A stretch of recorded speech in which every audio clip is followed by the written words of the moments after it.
Sa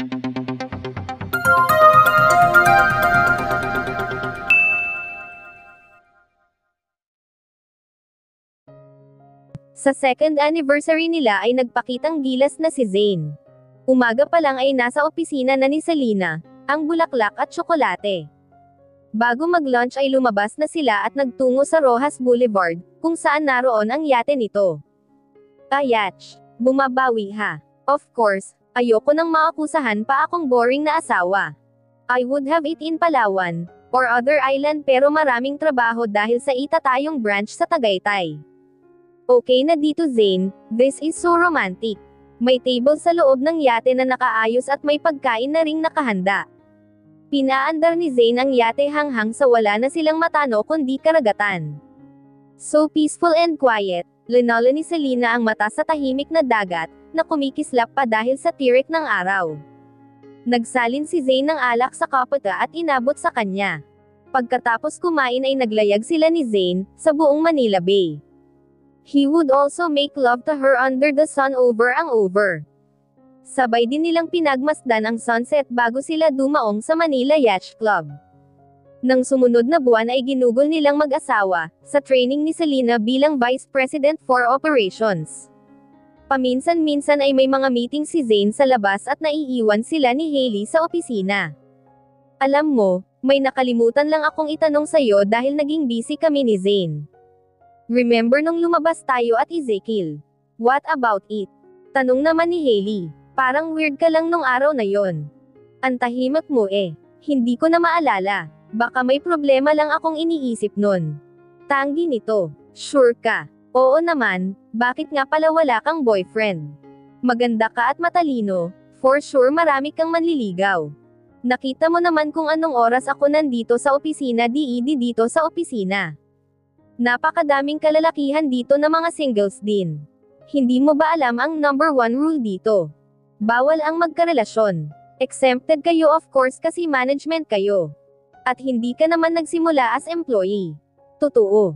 Hindi na nadaanan ng pagbabasa ko yan. What if you truly love each other? No can do. Batas na sa Albano Corporation yan. Both of you will be thrown out.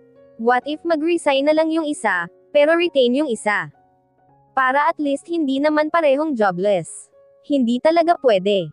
Ganon ka strict. Bakit daw ganon? Ang alam ko may nangyari na kasing anomalya. Dati na muntik ikabagsak ng kumpanya. I think related din sa mga Albano yung guy kaya mataas ang tiwala nila. Yun pala may binabalak silang masama. Hindi clear yung story, kasi matagal nang nangyari. But then nung nag-take over si Sir Julio as CEO, kasama yun sa rule na hanggang ngayon ay walang makakabali. Ah okay. Sayang crush mo pa naman si Ezekiel. And I like you for him. Wika niya kay Hailey na sumeryoso ang mukha pagkarinig ng pangalan ni Ezekiel. Hi Ate Selena. Bumungad si Zandro sa pinto nang nakangiti. The future neurosurgeon in the family. Bihira itong mapadpad sa opisina at sa kondo lang din ito umuwi. But he has his own office dahil may posisyon din ito sa kumpanya. Hi, long time no see. Kumusta future doc? Okay naman, nababagot na ko sa laboratory. I need some fresh air. Let's go dinner. Tatawagan ko si Zayn para daanan tayo dito. Sure, uuwi rin ako ng mansyon mamaya para madalaw si na Papa. Dahil hindi pa tapos sa meeting si Zayn ay sila na lang ang nagpunta sa Manila Hotel, para kitain ang asawa doon. Umasim ang mukha ni Selena nang makita si Kathy, na kasama ang asawa. Bakit kasama ni Zayn ang babaeng yan? Halos pabulong niyang wika kay Zandro. Apparently, major supplier natin sa hotel ang kumpanya nila. Nang mapalapit sila sa kinaroroonan ng mga ito, saka palang kumalas ang babae kay Zayn. She sighed in irritation. Napansin naman ni Zayn ang pagkawala niya ng buntong hininga, at agad siyang inakbayan. See you tomorrow Kathy. Sinusundo na ako ng asawa ko. Biro ni Zayn na nagpa-ismad dito. I thought you're going to take me home like you used to Zayn. Wika nito sa asawa niya nang may malalagkit na mga mata. Tila wala itong pakialam na naroon siya. Kung hindi lang ito anak ng major supplier nila'y mapapatulan niya ito. But Zayn held her hand with a warning. I could take you home Kathy. Presente ni Xandro na sinang-ayunan naman ng asawa. Nang makalayo ang dalawa, saka si Selena, naglabas ng inis sa asawa. What was that, Zane? Bakit kailangang nakasukbit pa ang kamay niya sa braso mo? Ganun lang naman si Kathy dati pa. Don't make an issue out of it. Besides, galing kami sa meeting. It's not as if we went out on a date or something. Kahit na Zane, kasal ka na ngayon. Don't give her an idea na pwede nyo pa ring gawin ang ginagawa nyo dati. Sige, kakausapin ko siya bukas. San mo gustong kumain? Nawalan ako ng gana. Umuwi na lang tayo. No, kakain tayo dahil malayo ito sa bahay. Malilipasan tayo ng gutom. Paano tayo kakain ng maayos? Kaya nga kami nagpunta ni Xandro dito para makasalo ka sa dinner, pero anong nangyari? Ayun yung kapatid mo naghatid ng paimportanteng tao. Can't she hire a driver? Tuloy-tuloy niyang sabi. Zane allowed her to express her frustration, habang papunta sila sa isang Japanese restaurant. Anong gusto mong kainin? Inabot nito ang menu card sa kanya na casual lang nagsalita. Wala na si Selena na nagawa, kundi tignan ang mga pagkain na nagpatakam naman sa kanya. Ngunit hanggang sa dumating sa bahay ay hindi pa rin nawawala ang inis niya sa asawa at sa babaeng yon. Tinulugan na rin siya ni Zane, wala pang 5 minuto na lalong nagpapuyos sa kalooban ni Selena. Ni hindi siya nito tinanong kung bakit wala siya sa mood. Nang makatulog si Zane ay pinagkaabalahan niyang tignan ang mga messages nito sa cellphone. Kung makakakita siya ng ebidensya ay talagang mag-aaway sila ni Zane. Pero barado lahat ng message nito kay Kathy. Nang walang mapala ay muli siyang bumalik sa kama, at sumiksik sa katawan ng asawa. Tila nagising naman ni Zane sandali at hinapit siya sa bewang saka natulog ulit. Tuluyan nang nawala ang inis niya nang maramdaman, ang mga braso ng asawang nakayakap sa kanya. May business conference si Zane sa Cebu, kaya wala ito ng 3 araw. Hindi ni Selena inaasahan na pupuntahan siya ng biyenang lalaki sa opisina niya ng araw na iyon. Kumusta kayo ni Zane, Selena? Natutuwa akong magkasama niyong pinamamahalaan ang kumpanya. Okay naman po, Papa. Marami pa po akong dapat matutunan. Lagi rin pong wala si Zane kaya hindi ako matrain ng maayos. Ewan ko ba sa asawa mo kung bakit ayaw niyang si Ezekiel, ang mag-train sa'yo, total posisyon niya dati itong kinalalagyan mo ngayon. Umupo sandali ang matanda sa couch. Si Selena naman ay talagang nagulat sa sinabi nito. Kay Ezekiel po. Bakit ngayon ko lang nalaman? And why would Zek give up his position for me? Hindi ko rin maintindihan ang batang yon, Selena. Ilang buwan na ring hindi gaanong pumapasok yon mula nang ibinigay ang posisyon niya sa'yo. Nasan ho si Ezekiel ngayon? Nagmumumok sa kondo niya. Kahit kami bihira namin siyang makausap, iha. Nang makaalis ang bainan ay hindi mawala sa isip ni Selena ang nalaman. Kung bakit nagpaubaya si Ezekiel sa kanya, at kung bakit hindi man lang nabanggit ng asawa niya ito. She wouldn't have accepted the position if that was the case. Mas may karapatan si Ezekiel sa kumpanya kesa sa kanya. Tinawag niya si Hailey at tinanong kung alam nito ang pagpapaubaya ni Ezekiel, para magkaroon siya ng posisyon sa kumpanya. Marahan itong tumango at napamura siya sa sarili. Bakit gagawin ni Ezekiel yon, Hailey? It was too much. Kung alam ko lang hindi ko na sana pinilit na magtrabaho dito. Mabuti pa'y si Ezekiel na lang ang kausapin mo, Selena. Hindi ko rin maintindihan kung bakit niya kailangang gawin yon. Hindi siya pumapasok. Iniiwasan ko rin siyang makausap nitong mga nakaraang buwan, dahil sa pagseselos ni Zane sa kanya. Sa club lang siya madalas at sa kondo, Selena. Pwede mo siyang tawagan, malapit lang din ang kondo niya dito. Yes, I will definitely talk to him. Thank you, Hailey. Pagkalabas ni Hailey ay tinawagan niya si Ezekiel at tinanong kung nasaan ito. Alas 5 pa lang ay lumabas na siya ng opisina, at pinuntahan ang kondo ng binata. Magwawala ang asawa mo kapag nalamang pinuntahan mo ako dito, Selena. Warning nito sa kanya. He wouldn't know, Zek. Bukod pa sa may mga bagay lang akong itatanong sayo. You could have just called. I'm glad I didn't, Zek. Look at you. You look like a mess. Inilibot ni Selena ang paningin sa kondo nito, beers and cigarettes all over the place. Halata din ang pagbagsak ng katawan ng binata.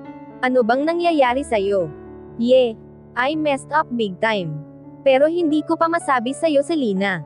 I'm sorry but I don't want to drag anyone here. Napabuntong hininga siya at pinilit ngumiti. Sure Zek, call me when you're ready to burst out. I will always be here for you, you know that. Tumunog ang telepono nito at dagling sinagot.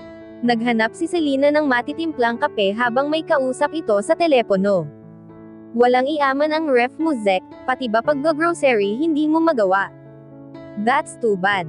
Nag-init siya ng tubig sa kakinuha nag-iisang 3-in-1 coffee sa ibabaw ng ref. That was your husband by the way. Wika nito nang makapagtimpla siya ng kape. Nagkibit balikat lang siya. Sandali lang naman ako dito Zek. I just want to ask you personally, bakit ibinigay mo ang posisyon mo sa akin? Natigilan ito bago sumagot. I can't tell you yet Selena. But in time. Kung alam ko lang na sayo ang posisyon na yon, ay hindi ko tatanggapin Zek. And I would be willing to step back, bumalik ka lang sa kumpanya. No sister, you just came right on time. I was about to leave anyway. But why? No more questions Selena. Finish your coffee and go home. Ayokong magkaproblema kayo ng asawa mo sa pagpunta mo dito. Don't worry about me, I'm okay. Hanggang sa makauwi ng bahay ay lito pa rin ang isip ni Selena. Hindi niya kayang itanong sa asawa ang tungkol kay Ezekiel, dahil mag-aaway lang sila. Ayaw niyang masira ang maganda na nilang pagsasama. Samantala si Zane ay alak ang inatupag matapos ang unang araw ng conference. He was sure he heard Selena's voice when he called Ezekiel. Kung bakit ito nasa kondo ng kapatid ay hindi niya alam. Tinatawagan niya ang direct number ng asawa sa opisina, pero walang sumasagot. Nang itanong niya sa receptionist ay sinabing maaga itong umalis ng building. He cursed himself. Kapag nagkataon ay makakapatay siya ng tao. But he has to find evidence na nagtataksil sa kanya ang kapatid at asawa. Nung unay hindi niya maintindihan kung bakit biglang bumaba sa posisyon niya si Ezekiel. Now he knew why. To give way to his wife na nooy desididong magtrabaho. Pumayag siya pero hindi niya pinayagan ang kapatid mismo ang mag-train dito. Hindi niya alam kung bakit hindi niya gustong makita ang dalawa na magkasama. He was as jealous as hell. Kapag wala pala siya ay nagkikita ang dalawa, nang hindi niya nalalaman. At hindi niya mapapatawad ang dalawa kung tato man ang hinala niya. Inubos niya ang huling iaman ng bote saka nagpas siyang matulog ngunit paninibugho pa rin ang nasa puso niya. Gusto niyang pagsisihang nagpadala siya sa damdamin kay Selena. Now he loved her more than ever. Pero hindi siya magpapaloko. Matatapos na ang 3 araw na conference ni minsan ay hindi ni Zane tinawagan ang asawa. She would lie to him anyway at ayaw niyang magmukhang tanga. No one will dare to cheat on him. Even Selena. Nagliligpit na siya ng mga gamit sa hotel nang isang tawag mula sa ama ang natanggap niya. Isang domestic flight ng Albano Airlines ang nagkaproblema ang engine, habang nasa himpapawid. Nagkaroon ng emergency landing at nag-cause ng panic sa mga tao. Some were hurt dahil sa mabilis na pagbulusok pa ibaba. Sa kabutihang palad ay minor injuries lang ang inabot ng mga pasahero. But it will soon blow on media at kailangan nilang agapan. Ang flight na dapat kinabukasan pa ay nire-book niya agad ngayon. Within 30 minutes ay nasa Cebu Airport na siya pabalik ng Maynila. Sa kondo tumuloy si Zane pagkagaling sa airport. Alas 6 ng umaga ay tumungo siya sa Cavite, at pinuntahan niya ang hospital na pinagdalhan sa mga pasyente. Sa isang malawak na bukirin naglanding ng eroplano. He promised everyone na sasagutin ng kumpanya ang iyahat ng gastusin sa ospital, at nagpahatid ng tulong pinansyal sa mga kaanak ng mga ito. His father was there at nagulat nang makita siyang naroon. Akala ko'y ngayon pa lang ang balik mo galing ng Cebu Zane. Hindi ka sa mansyon umuwi. Umiling siya. Hindi pa niya muna gustong makita ang asawa. Kailangan kong asikasuhin ang mga pasahero papa, bago pa tayo pagyestahan ng media. Nasa balita tayo kagabi pa Zane. Don't worry about it, news will soon die. Ang importante ay kaya nating harapin ang mga pasahero, at hindi natin tatakbuhan. Salamat sa Diyos at wala namang malubha sa kanila. Nasa site na rin si Ezekiel para sumama sa investigasyon, sa nangyaring aberya sa eroplano. Pagkarinig ng pangalan ng kapatid, ay sumagi sa isip ni Zane ang kataksilan ng mga ito sa kanya. Hindi niya alam kung paano haharapin ang mga ito ngayon. Pagkatapos asikasuhin ang mga pasyente ay tumuloy siya sa opisina. Selena instantly came to him na tila walang nangyari. Anong oras ka umuwi, Zane? Alam mo na ba ang nangyari? Yes, Selena. 6:00 pa ako nasa Cavite para asikasuhin ang mga apektadong pasahero. Wika ni Zane nang hindi tumitingin sa asawa. Lumapit naman ito sa kanya at yamakap. If they can pretend nothing is wrong, so can he. Nang humalik si Selena ay gumanti siya. Maraming trabaho, Selena, mauna ka nang umuwi mamaya. Wika ni Zane rito, saka ibinalik ng mata sa mga papeles na nasa mesa. At ubili namang lumabas ito sa silid niya. He sighed in desperation. Hindi ni Zane alam kung hanggang kailan siya magpapanggap. Bumalik siya sa Cavite kinahapunan at doon nagpagabi. Sa kondo siya muling nagpalipas ng magdamag. Kinabukasan ay muli siyang pinuntahan ni Selena, but this time ay hindi ni Zane na naitago ang pagkairita. I have so many things in mind, Selena. Please go to your office and do your job. Wika niya nang sinubukan nitong yakapin siya. Nakita naman niya ang pagkalito sa mukha nito. May problema ba tayo, Zane? Diretso nitong tanong na hindi niya alam kung paano sasagutin. Wala, pero gusto kong mapag-isa ngayon. Hindi biro ang nangyari nung isang araw. He was thinking two different things. Nakakaunawa namang lumabas ng silid si Selena. Pagkabalik ng sariling silid ay hindi pa rin mapakali si Selena. She knew something's wrong with Zane. 2 gabi na itong hindi umuuwi ng mansyon, at kahit tumugon ito sa yakap at halik niya kahapon, ay mas malamig pa ito sa yelo. And today was worse than yesterday. Ni halos hindi siya nakalapit sa asawa. And she knows how he looked at her before he went to Cebu. It's not the same as yesterday and today. Kung may kinalaman ito sa pagpunta niya sa kondo ni Ezekiel, ay kailangan niyang magpaliwanag bago pa sila tuluyang magkasira. Communication is the key to any relationship, ika nga. At willing siyang magpakumbaba sa asawa, kung iyon ang makakagan ng kalooban nito. Nang bumalik siya sa opisina nito ay umalis daw, sabi ni Hailey. Ni hindi ito nagpaalam tulad ng dati nitong ginagawa. Nagbilin siyang sabihan siya kaagad kapag bumalik ito, at malungkot na pumasok muli sa sariling silid. Lumipas ang maghapon ay hindi ito bumalik ng opisina. Wala si Selena na ganang kumain sa mansyon, wala ang mga bainan at wala pa din si Zane. In her next lifetime hindi niya gugustuhin ang ganito kalaking bahay, na wala ka man lang makasabay kumain. Humiga siya kaagad dahil tila nahahapo siya ng halos 2 araw. Hindi siya gaanong napagkakatulog mula nang hindi umuuwi si Zane sa mansyon. Nakatulog siya nang hindi niya namalayan. Nagising siya nang may humiga sa kama pero hindi rin siya pinagkaabalahang yakapin ni Zane. Hindi niya napigil ang umiyak sa sama ng loob. Kinabukasan ay maaga siyang gumising para kausapin si Zane. Alam niyang aagahan nito ang alis, at hindi siya papayag na hindi sila magkalinawan ngayong araw. Kung may problema hindi ba dispat pinag-uusapan, Zane? Lakas loob ni Selena, sabi sa asawa na halatang nagmamadali sa pagbubutones ng polo nito. Kanina pa sila gising pero walang nagsasalita. Your father came to me the other day, sa kanya ko nalaman na kay Ezekiel, ang posisyong ibinigay mo sa akin. You did not discuss it with me at alam kong hindi mo rin gustong ipaalam sa akin. So I went to him instead. Alam kong tumawag ka nung nandun ako. I don't want to talk about it. Zane, kung galit ka magalit ka. Komprontahin mo ako. Sigawan mo ako. Pero wag ganitong pagtrato, Zane. She pleaded. Hindi ni Selena itinago sa asawa ang pag-iyak niya. Bukod sa sakit ng kalooban, ay parang hinahalukay ang sikmura niya ngayon. Nang walang reaksyon si Zane ay mapait niya itong tinignan, bago pumasok ng banyo. Napigilan niya ang pagsuka pero nanghihina pa rin siya. Are you okay? Mahinang wika ni Zane na dala na ang gamit nito sa opisina. Masama ang pakiramdam ko, marahil sa sunod-sunod na puyat, dahil hindi ka dito umuwi. Hindi muna ako papasok, wika ni Selena, dahil hindi pa siya nakaligo sa pag-aabang na makausap si Zane. At alam niyang hindi naman siya nito hihintayin para sabay silang pumasok. Nang wala na ang asawa ay nag-iiyak siyang muli hanggang makatulog siya. Halos maghapon siyang nakahiga kahit ang pagkain ay hindi niya halos magawa.